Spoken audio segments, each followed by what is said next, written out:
श्री स्वामी समर्थ. नेहमीप्रमाणे मस्त आवरून ऑफिसला निघाले. जाऊ वाटत नसलं तरी जावंच लागतं आणि गेल्यावरती कॅमेरा ऑन करून वाकडं तिकडं तोंड करून बघणं कंपल्सरी आहे. आणि दुपारी मॅडमनी त्यांच्या घरी सांडगे बनवले होते, तर ते सुद्धा छान खाल्ले आणि छान झाले होते.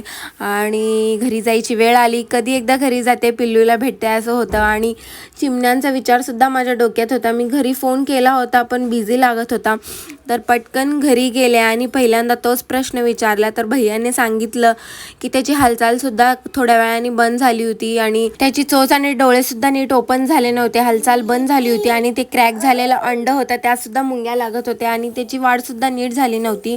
आणि जास्त मुंग्या लागायच्या आहेत. भैयाने त्याला उचलून छोट्याशा कुंडीमध्ये पुरून टाकलं आणि त्याने व्हिडिओसुद्धा केला नाही आणि ती वेळसुद्धा व्हिडिओ काढण्याची नव्हती. तर काही गोष्टी आपल्या हातात नसतात आणि आम्ही सगळ्यांनी प्रयत्न केले होते. तर असा झाला पिलांचा शेवट. चलो बाय.